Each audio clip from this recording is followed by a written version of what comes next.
Aldous Huxley, George Orwell. Dystopian Dreams, 1984. Written and narrated by Geoffrey Giuliano.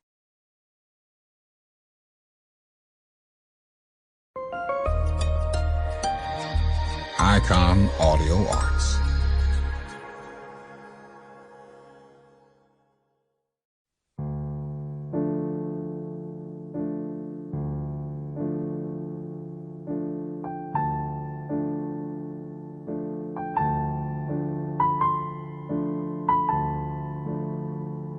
Just how does Aldous Huxley's vision of a totalitarian future stand up 75 years after Brave New World was first published?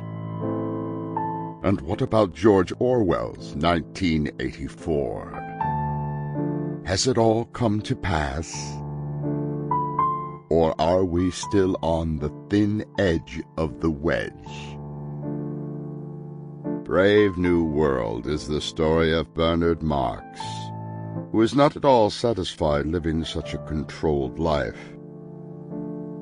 1984, on the other hand, is about Winston, who finds restricted love within his society. Of course, the two novels are both futuristic fiction. Bernard is sent to work in Iceland, and Winston, well, he's taken to room 101, subjected to psychological treatment, and then mercilessly killed. Winston and Bernard are both rebels in an established system. In both stories, history is changed to fit the future, and in order for the controllers to maintain order, the controller must not only have access to the present and the future, but the past as well. As critic John Lancaster of the Financial Times has written, the modern world looks to many like a dystopia, a version of the darkest timeline. Whose dystopia, though? Which writer best imagined the moment of turmoil and dysfunction? The greatest contributions to the tradition of dystopian fiction are two defending masterpieces from the 20th century, both of them bestsellers at the time and ever since.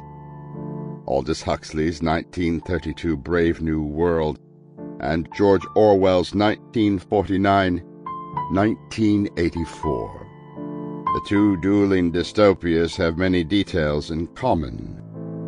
Both writers saw a future shaped by weapons of mass destruction, biological and chemical weapons in Huxley's case, nuclear in Orwell's. They both agreed about the dangers of permanent social stratification, with humanity divided into categories determined by biological engineering and psychological conditioning, or traditional class combined with totalitarian loyalty systems. Interestingly, both men imagined future societies completely obsessed with sex, though in diametrically opposite ways. State-enforced repression and celibacy in the case of Orwell, deliberate narcotizing promiscuity in the case of Huxley. Both men, too, thought that the future would be dominated by an evil America. Both men thought that the future governments would spend a lot of effort permanently trying to incite economic consumption. Not that either man thought of anything as wildly fantastical as quantitative easing.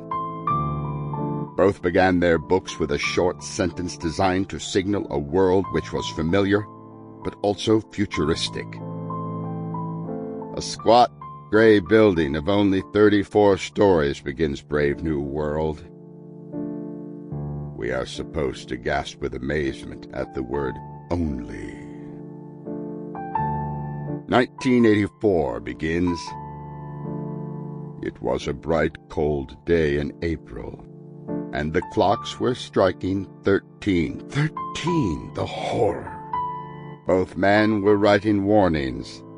The message of the book, said Huxley, was, "This is possible. For heaven's sake, be careful about it." Sample complete. Ready to continue?